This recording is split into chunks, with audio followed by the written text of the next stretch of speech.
आ जाओ भाई। इससे पहले अपने पास इंट्रोडक्शन लेक्चर में हम बात कर चुके हैं साइंस और टेक्नोलॉजी में क्या क्या पढ़ेंगे, क्या इसका सिलेबस है, किस प्रकार से नोट्स बनाने हैं और किस प्रकार से हमारा स्टडी ऑफलाइन की तरह ऑनलाइन भी चलेगा। ठीक है, अगर किसी बच्चे ने इंट्रोडक्शन लेक्चर नहीं देखा है, सिलेबस वगैरह नहीं देखा है, तो एक बार नोट्स वगैरह बनाने का तरीका वहाँ बता रखा है, वहाँ जा कर के देख लें, पूरा सिलेबस लिखवा रखा है।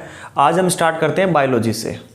बायोलॉजी के अंदर भी कौन सा, बायोलॉजी के अंदर जूलॉजी वाला पोर्शन, और जूलॉजी में भी कौन सा, डाइजेशन सिस्टम यानी पाचन तंत्र। डाइजेशन सिस्टम यानी पाचन तंत्र। अब देखो यहाँ एक डायग्राम बना रखा है मैंने, इसको अभी कुछ नहीं करना आपको, अभी पहले थोड़ा सा समझ लो, उसके बाद जब भी मैं बोलूं कि वीडियो को पॉज करें यानी वीडियो को रोकें और मैं साइड में हटूंगा तो उसी समय वीडियो को रोक लें और आप उस चीज़ को नोट करना शुरू कर दें। सबसे पहले ज़रूरी है समझना। समझने के बाद, अगर आपको समझने के बाद जब लिखते हैं तो आप उस वीडियो को अगर समझ नहीं है दोबारा भी देख लें, ठीक है, परंतु समझना बहुत ज़रूरी है। समझने के बाद ही नोट्स बनाएं, ऐसे में नहीं बनाएं, ठीक है। डाइजेशन सिस्टम, पाचन तंत्र, अपना बायोलॉजी के अंदर जूलॉजी पोर्शन में सबसे पहले वाला क्या है, अपने पास यूनिट है।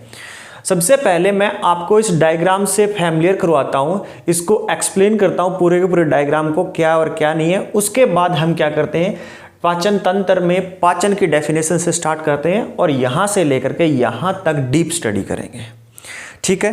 पढ़ाने का तरीका 1 मिनट और लेता हूं, आपके पढ़ाने का तरीका बताता हूं।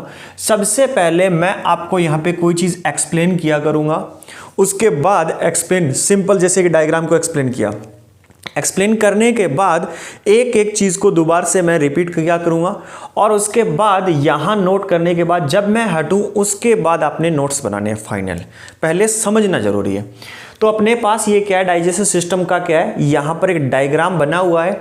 इसमें सबसे पहले क्या, मैं अपने आप को लेकर के भी इन चीज़ों के साथ मैं एक्सप्लेन कर दूंगा। सबसे पहला पोर्शन है यहाँ पर बक्कल कैविटी यानी मुख गुहा। ये अपना जो माउथ है ये वाला भाग बक्कल कैविटी कहलाता है, मुख गुहा कहलाता है। इसके बाद अगर यहाँ जाकर के हम देखेंगे यहाँ पर तो ये वाला भाग है फेरिंक्स यानी गर्सनी। गर्सनी ये वाला भाग जो क्या है नेजल कैविटी और बक्कल कैविटी का कॉमन पार्ट होता है। नेजल कैविटी और बक्कल कैविटी का जो कॉमन पार्ट होता है वो यहाँ पर ये कौन सा है, यहाँ पे फेरिंक्स यानी गर्सनी।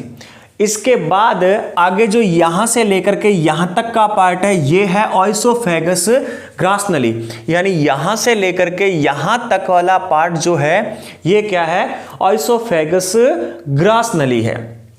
इसके बाद में जो ये ऑइसोफेगस है ये स्टमक में अमाशय के अंदर आकर के यहाँ पे फिट हो जाती है, तो जिसे हम देसी भाषा में बोलते हैं पेट, जिसे हम देसी भाषा में बोलते हैं पेट, स्टमक, अमाशय, वेयर हाउस ऑफ फूड वगैरह भी इसे कहा जाता है। एक एक ऑर्गन के बारे में हम इसके बाद डीप स्टडी करेंगे। पहले हम डायग्राम को देख रहे हैं। इसके बाद जो ये वाला भाग है यहां तक स्टमक खत्म हो जाता है और इसके बाद जो यहां से शुरू होता है, यहां से ये ब्लैक कलर में चल रहा है, ये यहां से चलते हुए आती है, ये कहलाती है स्मॉल इंटेस्टाइन। यहां तक इस भाग तक ये है स्मॉल इंटेस्टाइन यानी छोटी आंत। ये है स्मॉल इंटेस्टाइन यानी छोटी आंत, SMALL है ये, स्मॉल इंटेस्टाइन यानी छोटी आंत। और अब यहां से अगर इसमें स्मॉल इंटेस्टाइन में क्या है, अभी मैं ये नहीं बताने वाला स्मॉल इंटेस्टाइन 3 भागों में डिवाइड है, ड्यूडेनम, जिजेनम, इलम, ये नहीं। ये भी हम क्या कर रहे हैं, direct point two point organ के नाम पढ़ रहे हैं। जब यहां पूरा डिटेल में 1 बाय 1 यहां से उठा के करना शुरू करेंगे तब पूरा डिटेल में बताया जाएगा, ठीक है। थोड़ा धैर्य रखना पड़ेगा आपको।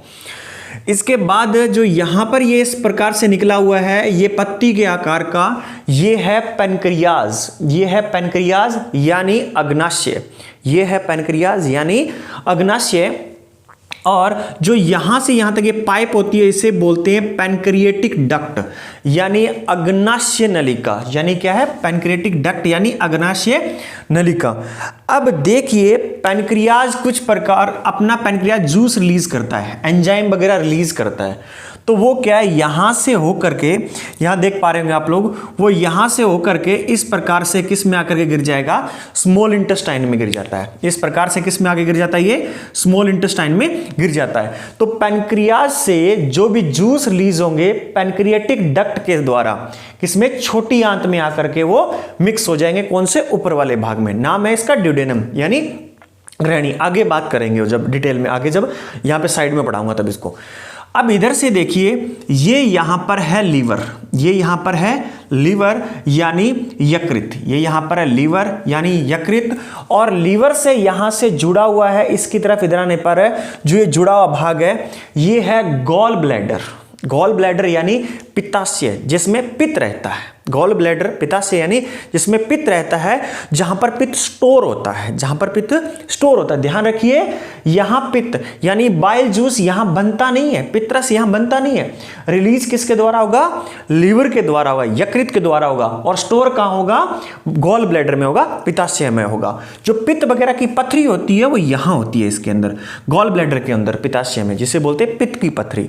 ठीक है, अब यहां से एक इस प्रकार से ये पाइप जारी है, तो अगर ये यहां पे गॉल ब्लैडर है और इसमें स्टोर क्या है, बाइल जूस, क्या है स्टोर, क्या है इसमें, पित्तरस, तो यहां जाने के बाद में यहां से बाइल जूस क्या करेगा, बाइल डक्ट के द्वारा, पित्त नली के द्वारा गॉल ब्लैडर से जाकर के ये नली किसमें मिल जाएगी, यहां पर स्मॉल इंटेस्टाइन के ड्यूडेनम पार्ट में।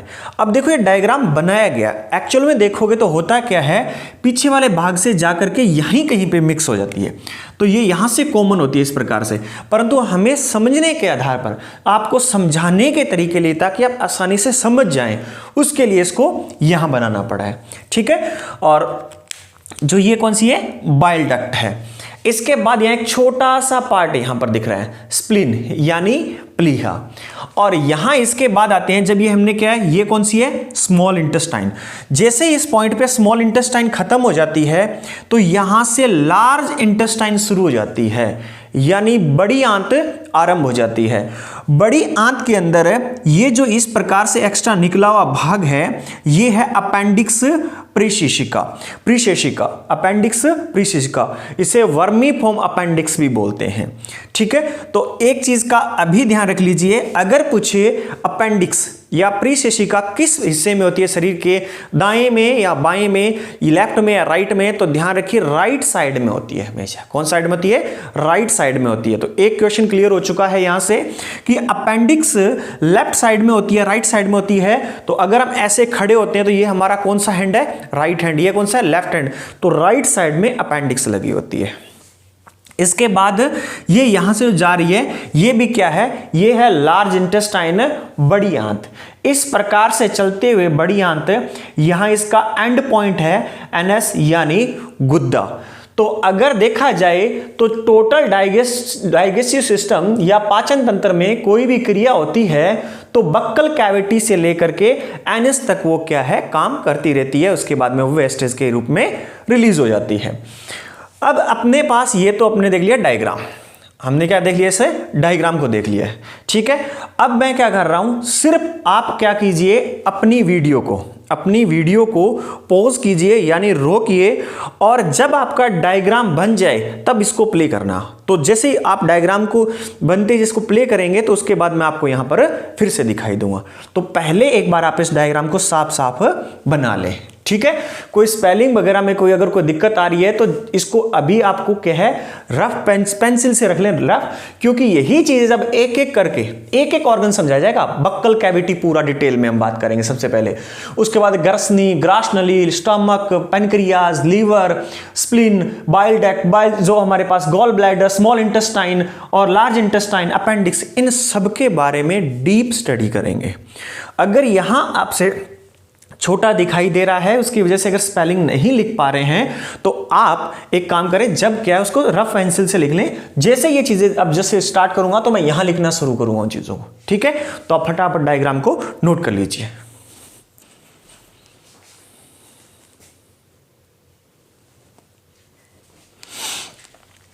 बन गया, हो गया? ठीक है, आ जाओ अब शुरू करते हैं।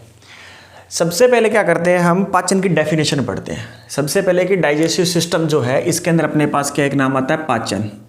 अगर हम बात करें पाचन की डेफिनेशन है क्या, डाइजेशन है क्या एक्चुअल में। देखो, जो भोजन द्वारा ग्रहण किए गए, हम क्या करते हैं भोजन के, इसकी डेफिनेशन देखें सबसे पहले तो ये देखो, भोजन द्वारा ग्रहण किए गए अघुलनशील और जटिल पदार्थों को छोटे छोटे घुलनशील इकाइयों में बदलने को ही क्या कहा जाता है? पाचन कहा जाता है। यानी जो क्या है, फूड के द्वारा जो लार्ज मॉलिक्यूल हम टेक करते हैं, जो लेते हैं, जो क्या इनसॉल्युबल है, यानी वो वाटर में घुलनशील नहीं है, किसी चीज में घुलनशील नहीं है, यानी large molecule of food and insoluble and large molecule of food convert into small unit and soluble unit is called a digestion. यानी पाचन किसे कहते हैं? भोजन द्वारा ग्रहण किए गए या भोजन के अंदर जो लार्ज मॉलिक्यूल, बड़े जो जटिल अघुलनशील पदार्थ होते हैं, उनको छोटे छोटे घुलनशील पदार्थों में बदलना या इकाइयों में बदलना ही क्या कहलाता है? पाचन कहलाता है। तो डेफिनेशन क्लियर है आप लोगों को? ठीक है। अब देखो क्या है पाचन की डेफिनेशन, तो ये है। जैसे देखते हैं कैसे, अब देखो क्या होता है, जैसे हमने क्या किया, सेब है, सेब को क्या सीधा खा लिया, तो सेब को हमने क्या किया, इतना मोटी बाइट काट के, इतनी मोटी, जितनी मोटी साइज के हिसाब से हमने उसको बाइट ली। अब वो क्या है? अघुलनशील है, इनसॉल्युबल है, वाटर में डालोगे एकदम से नहीं घुलेगा वो, ठीक है। और है क्या? जटिल पदार्थ है, इतनी आसानी से भी नहीं टूटेगा। उसको हमने क्या, माउथ से चबाना शुरू किया, बक्कल कैविटी से टूटते टूटते केमिकल वगैरह जो बॉडी के अंदर एंजाइम वगैरह मिल करके उसे लास्ट में क्या कर दिया, छोटे छोटे सॉल्युबल एलिमेंट्स, मॉलिक्यूल बना दिए, छोटे छोटे क्या, घुलनशील पदार्थ बना दिए गए। और ये क्या है अपने पास है? डाइजेशन की, जो पाचन की क्या है? डेफिनेशन है। तो अब अगर हम देखें क्लास, तो अब हम सबसे पहले स्टेप टू स्टेप पॉइंट की बात करते हैं। एक आपने नाम सुना होगा आहार नाल।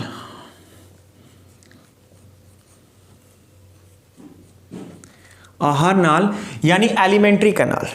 क्या? यानी एलिमेंट्री कैनाल।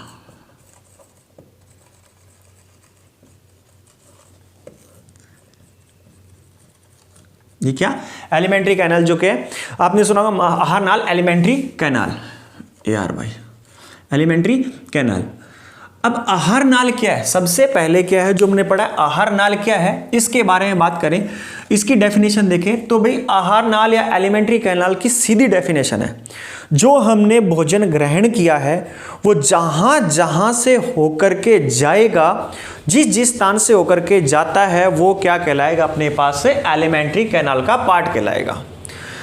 तो अगर देखा जाए तो भोजन सबसे पहले व्यक्ति ने क्या, बक्कल कैविटी के द्वारा यहां से क्या ग्रहण किया। हम लोगों ने यहां से भोजन लिया, ये यहां से क्या ग्रास नली से होते हुए यहां इस पार्ट में स्टमक से होते हुए देखो ये भोजन यहां नहीं जाएगा। कहीं ऐसे सोच रहे हो कि इस प्रकार से चल भी आज पैनक्रियाज में घूम के आते हैं, नहीं ना, ये क्या है यहां पे बाइल डक्ट में जाएगा, ये सीधा डायरेक्ट नीचे की तरफ जाएगा।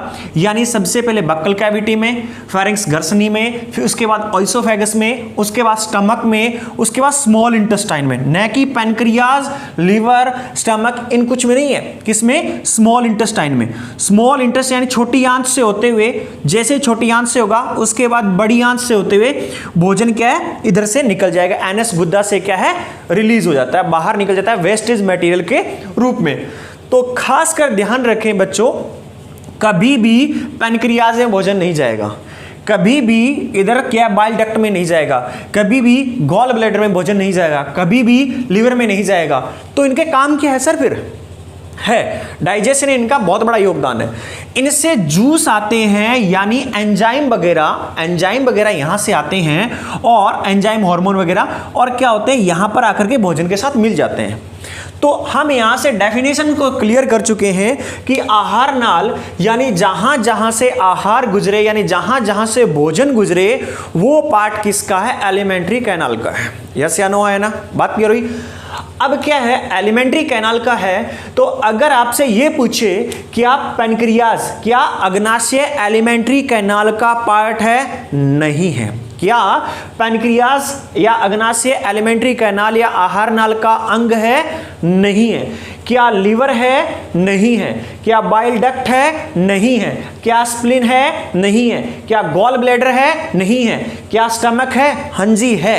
क्या स्टमक है? हाँ जी है। क्या स्मॉल इंटेस्टाइन है? हाँ जी है। क्या लार्ज इंटेस्टाइन है? हाँ जी है। क्या इसोफेगस ग्रास नली है? हाँ जी है। क्या बक्कल कैविटी है? हाँ जी है। घर्षणी है? हाँ जी है। तो यहां से जहां जहां से भोजन गुजरा है वही आहार नाल का पार्ट है। तो अगर अब हम देखें तो यहां से एक चीज साफ और स्पष्ट कर लेते हैं। अब हम इसके बारे में स्टेप टू स्टेप पढ़ते हैं कि अगर देखा जाए कि आहार नाल आरंभ कहां से होती है, शुरू कहां से होती है, तो आहार नाल क्या है, मुख्य गुहा, यानी आहार नाल जो है मुख्य गुहा यानी बक्कल कैविटी से लेकर के कहां तक, एनएस यानी गुद्दा तक होती है। पहला पॉइंट ये है, आहार नाल कहां से शुरू होती है, मुख्य गुहा यानी बक्कल कैविटी, और कहां पर खत्म होती है, एनएस गुद्दा। अब आगे कुछ बातें और ही बताता जाऊंगा, वो चीजें आप ऑटोमेटिकली समझते जाएंगे। वहां पर कैसे, जब मैं इसको पढ़ा रहा हूं लार्ज इंटेस्टाइन को, जब हम लोग पढ़ रहे होंगे आप और हम सब मिलकर के, तो एनएस क्या होता है, लार्ज इंटेस्टाइन का सबसे लास्ट पार्ट होता है रेक्टम, मलाशय। तो कभी कभी ऐसा लिखा भी आ जाता है कि आहार नाल यानी एलिमेंट्री कैनाल बक्कल कैविटी से स्टार्ट होती है और रेक्टम पे फिनिश होती है, या एंड होता है इसका, खत्म होती है, या कई बार एनएस गुद्दा तक होती है। देखा जाए तो रेक्टम ये इतना सा पार्ट होता है, ये वाला यहां से अगर देखा जाए, ये पीछे वाला पार्ट जो इतना सा है, ये टर्न होने के बाद वाला पार्ट रेक्टम है। क्यों, caecum colon rectum, large intestine में 3 भागों में बटी होगी, इसलिए क्या है, ये रेक्टम होता है। अगर ये रेक्टम वाली बात समझ नहीं आई, कोई बात नहीं, 1-2 लेक्चर तक वेट कीजिए, ऑटोमेटिकली जब हम लार्ज इंटेस्टाइन पढ़ रहे होंगे तो उसके पार्ट डिस्कस करेंगे, तब भी ये चीज आ जाएगी। तो सबसे पहला पॉइंट हमारे पास ये आया कि जो एलिमेंट्री कैनाल यानी आहार नाल है, इसका आरंभ कहां से होता है, बक्कल कैविटी से, और फिनिश कहां पर होती है, गुद्दा, एनएस पर। दूसरा पॉइंट ये है कि हमारे पास एलिमेंट्री कैनाल या आहार नाल की लंबाई कितनी होती है, लेंथ कितनी होती है। तो देखिए बच्चों, इसकी लेंथ होती है 8 से 10 मीटर, इसकी लेंथ होती है 8 से 10 मीटर। अब यहां ये कंफ्यूज मत होना कि 7.5 मीटर वो इंटेस्टाइन की होती है, ठीक है। 8 से 10 मीटर क्या होती है, एलिमेंट्री कैनाल आहार नाल की लंबाई होती है। ये वेरिएशन कैसे आता है, कुछ लोगों में हाइट की वजह से, कुछ लोगों में देखा होगा कि ये देखो हाइट पे डिपेंड करता है। किसी कम हाइट है, जैसे मेरी कम हाइट ही है, 5 फुट 8-10 इंच है करीबन, तो इसमें क्या इतना सा है। कुछ लोगों की यहां से क्या है, गर्दन थोड़ी लंबी होती है, तो वहां इन चीजों में हाइट पे भी डिपेंड करता है। तो वो चीजें क्या 8 to 10 मीटर अपने आप वेरी कर जाती है। मेल फीमेल कॉमन है ये, इसलिए रेंज दी गई है। ये नहीं कि मेल में कितनी होगी, फीमेल में कितनी होगी, ऐसा कुछ नहीं है। 8 to 10 मीटर मेल और फीमेल के स्टैंडर्ड जो लोग हैं, हाईएस्ट लोवेस्ट के रूप में देख करके उनके हिसाब से इसको देख लिया गया है। अगला पॉइंट जो हमारे पास एलिमेंट्री कैनाल का था, वो कौन सा था कि एलिमेंट्री कैनाल का कौन सा पार्ट। अब देखो क्वेश्चन कैसा आएगा यहां से। अब यहां से हम क्वेश्चन डिस्कस कर लेते हैं कि इसमें क्वेश्चन कौन कौन से आएंगे। भाई सबसे पहला क्वेश्चन तो ये बनेगा, अगर पूछा जाए कि एलिमेंट्री कैनाल कहां से शुरू होती है और कहां एंड होता है, कहां से कहां तक, तो एलिमेंट्री कैनाल बक्कल कैविटी से शुरू होती है और क्या एनएस गुद्दा पे जाकर के खत्म होती है। Number 1 question clear. दूसरा क्वेश्चन ये होता है कि लेंथ ऑफ एलिमेंट्री कैनाल, आहार नाल की लंबाई कितनी होती है, तो लगभग 8 से 10 मीटर होती है। तीसरा क्वेश्चन है, आपको यह बोल दिया जाएगा कि इनमें से कौन सा आहार नाल का अंग यानी ऑर्गन नहीं है, यानी इनमें से कौन सा एलिमेंट्री कैनाल का ऑर्गन नहीं है या पार्ट नहीं है। इस प्रकार से क्वेश्चन पूछ लिया जाएगा। जैसे हम एक क्वेश्चन के रूप में कर लेते हैं, हम डायरेक्ट ऑप्शन लिख लेते हैं यहां पर कि अगर आपको ऊपर क्वेश्चन ही पूछ लीजिए कि एलिमेंट्री कैनाल का कौन सा इनमें से पार्ट नहीं है, और वहां अपने पास क्या आ जाए, एक लिखा आ जाए पैनक्रियाज, 1 नंबर आ जाए पैनक्रियाज, 2 नंबर यहां पर लिखा आ जाए लीवर, 3 नंबर यहां पर लिखा आ जाए स्टमक,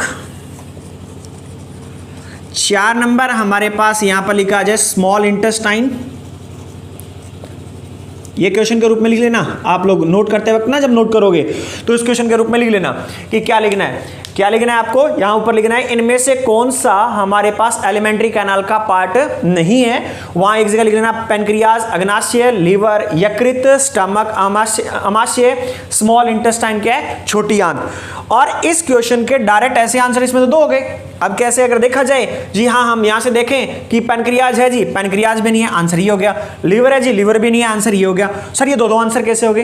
तो देखो प्यारे बच्चों, जब इस प्रकार से क्वेश्चन आता है, मोर देन 2 आंसर होते हैं, तो क्वेश्चन के नीचे और भी लिखा होता है कि ऑप्शन ए इज ओनली 1, केवल एक, option B is only 1 and 2, 1 and 2, option C is all, option D is none. इस प्रकार से क्वेश्चन बनता है ये। तो अब देखो हमारे पास क्या है, फर्स्ट और सेकंड दोनों हमारे पास इस क्वेश्चन के क्या है आंसर। तो इस जगह हम कौन सा लगाएंगे, ओनली फर्स्ट, सॉरी थर्ड लिख दिया मैंने यहां पर, only first and second, only first and second, पहला और दूसरा हमारे पास क्या है एलिमेंट्री कैनाल का पार्ट नहीं है। तो इस चीज का आपको ध्यान रखना है। तो एलिमेंट्री कैनाल की डेफिनेशन फिर से बता देता हूं क्या है, यानी सीधी भाषा में देखें तो जहां जहां से होकर के आहार गुजरे, फूड गुजरे या फूड मॉलिक्यूल्स जहां जहां से ट्रेवल करते हैं वो क्या होता है, एलिमेंट्री कैनाल के पार्ट्स कहलाते हैं।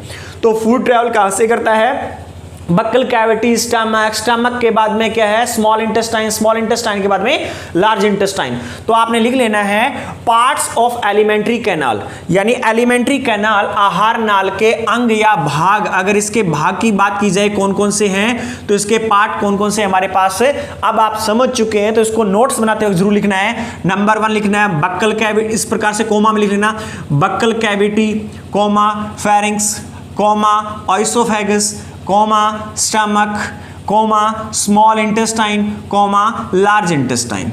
इस प्रकार से क्या है, ये मैंने शॉर्ट फॉर्म में लिख दिए, बोर्ड में थोड़ी जगह की कमी होने के कारण है, परंतु आप लोग अब इस बात को अच्छे से समझ चुके होंगे कि हमें क्या लिखना है इसके अंदर। ठीक है, तो मैं बोर्ड से फिर से 1 मिनट के लिए साइड में हट रहा हूं, आप लोग इसे साफ साफ अच्छे तरीके से इसे क्या कर लें, नोट कर लें जो चीज आपको पढ़ाई गई है। अगर कुछ समझ नहीं आया है तो एक बार फिर से पीछे जाइए और उसको दोबारा से थोड़ा सुन लीजिए, पीछे वाली 8 या 10 मिनट। ठीक है, अब नोट कीजिए इसको, मैं हट रहा हूं साइड में।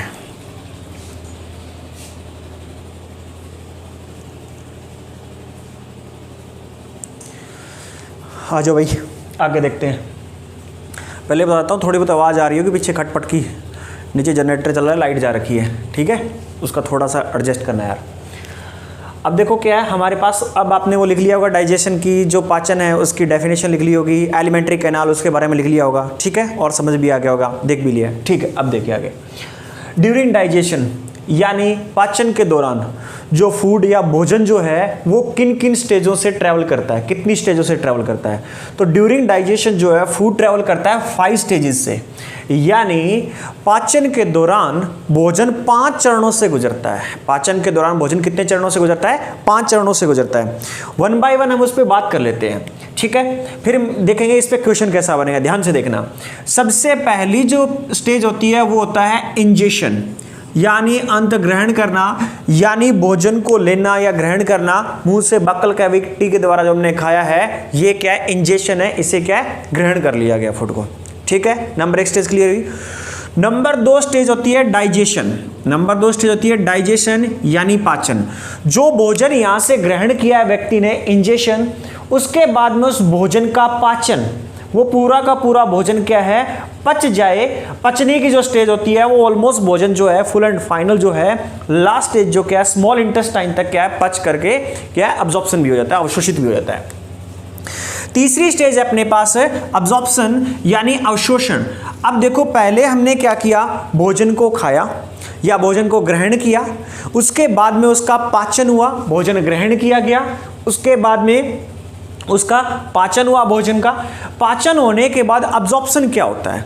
अब देखो ये जो हमारे पास ये हमारे पास एलिमेंट्री कैनाल है, इसमें ब्लड वगैरह नहीं है ऐसा कुछ, ये सिंपल कैनाल है। इसके साथ में क्या है, जब ये एलिमेंट्री कैनाल यहाँ से जा रही है इसके साथ में ब्लड वेसल्स लगी होती है, यानी रक्त की नलिकाएं लगी होती है। ठीक है, अब क्या है, भोजन यहां जो है इस प्रकार से ग्लूकोज के रूप में पाचित हो चुका है।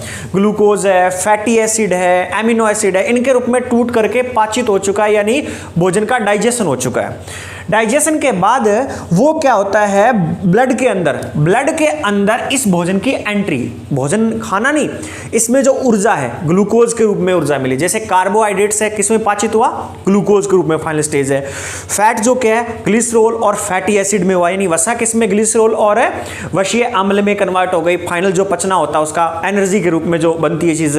और वहीं अगर प्रोटीन वगैरह के देखी जाए बात, तो प्रोटीन टूट करके फाइनल किसमें पाचित हुए, यहाँ पे अमीनो एसिड में।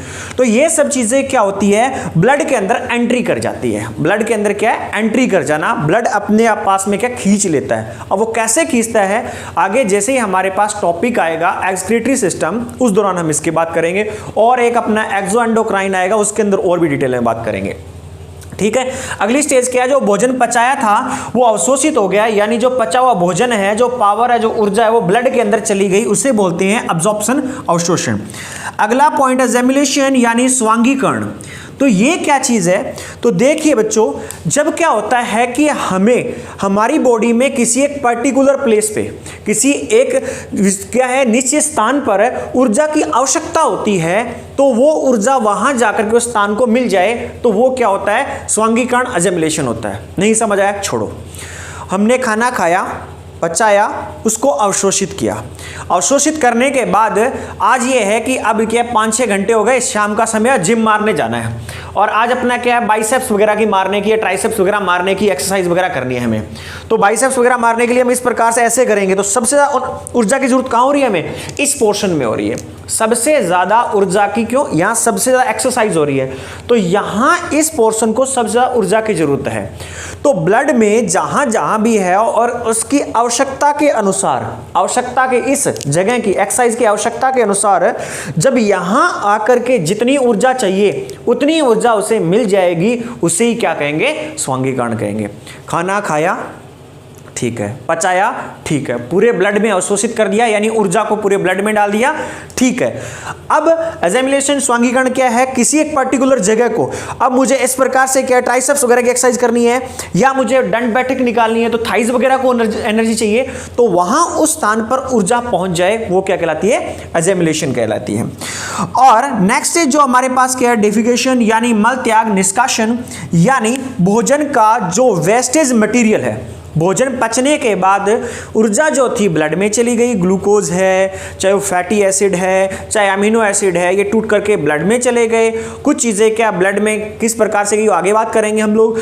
कुछ ब्लड में चले गए, कुछ क्या है ब्लड वेसल्स के बाहर वाली साइड में पड़े हुए हैं अभी भी, ठीक है, जो फैट वगैरह जमा होता है। अब उसके बाद जो वेस्टेज मटेरियल जो बचता है उसे बोलते हैं डेफिकेशन करना, मल त्याग करना, यानी उस अनपचे भोजन को या जो वेस्टेज मटेरियल है उसको बाहर निकाल देना, ये इसकी लास्ट स्टेज है। तो फिर से रिपीट कर देता हूं, क्या है, पाचन के दौरान भोजन 5 चरणों से होकर के गुजरता है। एक अंतःग्रहण, भोजन को ग्रहण किया गया, दूसरा पाचन, पाचित किया गया, तीसरा अवशोषण, ब्लड के अंदर ऊर्जा चली गई, स्वांगीकरण, आवश्यकता के अनुसार किसी ऑर्गन या किसी प्लेस को क्या है ऊर्जा मिल चुकी है, मल त्याग, वेस्टेज निकाल दिया गया। तो अगर आपको ये चीज क्लियर है तो देखो क्या है, इस चीज का ध्यान रखना है कि हमारे पास भोजन कितनी स्टेज से 5, और इन स्टेजेस का एक चीज का ध्यान रखना है, हमेशा क्या करना है, इन स्टेजेस को एक साथ, इन स्टेज को क्या करना है, एक साथ इसी सीक्वेंस में याद रखना है। ऐसा क्यों, अब यहां से क्वेश्चन क्या बनता है वो देखते हैं हम लोग। देखिए अब अपना यहां से क्वेश्चन क्या बनेगा उस पर बात करते हैं। अब देखो क्वेश्चन क्या बनता है, मैं यहां पर लिख देता हूं। एक्चुअल में क्या होता है, इस प्रकार से, मैं इसको रफ नहीं करूंगा। एक्चुअल में इसमें क्या है, हमारे पास 1 2 3 4 नंबर ही है। एक काम करता हूं, मुझे क्वेश्चन बनाने के लिए जगह चाहिए होगी, आप एक काम कर लीजिए, फटाफट इसको नोट कर लीजिए, पॉज कीजिए अपनी वीडियो को और इसे नोट कीजिए। मैं साइड में हटाऊं, पॉज कीजिए, इसको नोट कीजिए, ठीक है। अब आ जाओ भाई, नोट कर लिया होगा आपने। अब यहां से क्वेश्चन कैसा आता है, अब यहां से क्वेश्चन ऐसा आता है कि भोजन के जो 5 स्टेजेस है उनका सीक्वेंस लगाना आता है। आप लोगों के पास कैसा आएगा, क्वेश्चन ऐसा आएगा, find the set in sequences, यानी इसको क्या है एक चरण में या एक क्रम में कैसे सेट कीजिए, क्रम में लगाइए, निम्नलिखित को क्रम में लगाइए। अब क्या है, वहां पर आपको 1 नंबर पे दे रखा होगा डाइजेशन यानी पाचन, नंबर 2 पे दे रखा होगा इंजेशन, नंबर 3 पे दे रखा होगा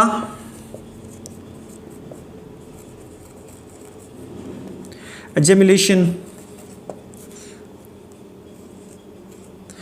नंबर 4 पे आपको दे रखा होगा इसके अंदर अब्जॉर्प्शन, और डेफिकेशन लास्ट में दे रखा होगा। अब क्या इनको चरण में लगाना है, तो अगर हमें क्या है वहां पर ऑप्शन दे रखे होंगे, ए ऑप्शन दे रखा होगा 1 2 3 4, दूसरा ऑप्शन होगा बी ऑप्शन में क्या दे रखा होगा 2 1 4 3 5, सी ऑप्शन क्या दे रखा होगा 5 4 3 2 1, डी ऑप्शन क्या दे रखा होगा none of these, NOTA none of these. तो अब देखो हमें पता है कि सबसे पहला कौन सा अपने पास है, इंजेक्शन, यानी अगर देखें तो अपने पास कौन सा आएगा, सबसे पहले हमें क्या करना है, सबसे पहले हमें लगाना है इसको, ये हमारे पास है 2 नंबर सीक्वेंस में एक में आएगा। उसके बाद क्या होता है, डाइजेशन, दूसरी पोजीशन पे क्या आएगा हमारे पास, दूसरी पोजीशन पे ये आएगा। तीसरे में क्या होता है, अब्जॉर्प्शन। चौथे में क्या होता है, असेमिलेशन। पांचवें में क्या होता है, डिफिकेशन। तो हमारे पास सीक्वेंस क्या रहेगा, second fast fourth third and fifth, इसके अकॉर्डिंग हमारे पास आंसर क्या हो जाएगा, ये। ठीक है, तो इस क्वेश्चन को भी नोट कर लो कि हमारे पास ड्यूरिंग डाइजेशन क्या, इसको सेट कीजिए, क्रम में लगाइए, निम्नलिखित को क्रम में लगाइए या इसको सेट कीजिए सीक्वेंस में। तो ये 1 2 3 4 के रूप में लिख लीजिए, फिर ऑप्शन के आधार पर लिख लीजिए, फिर एक बार उसको पढ़िए। सबसे पहले इंजेक्शन होता है, उसके बाद डाइजेशन होता है, उसके बाद एब्जॉर्प्शन होता है, उसके बाद एग्जामिनेशन होता है, उसके बाद में डिफिकेशन होता है। तो इसके आधार पर आंसर क्या रहेगा, ये वाला रहेगा। ठीक है, अब मैं हट रहा हूं 1 सेकंड के लिए साइड में, इस क्वेश्चन को भी नोट कर लें।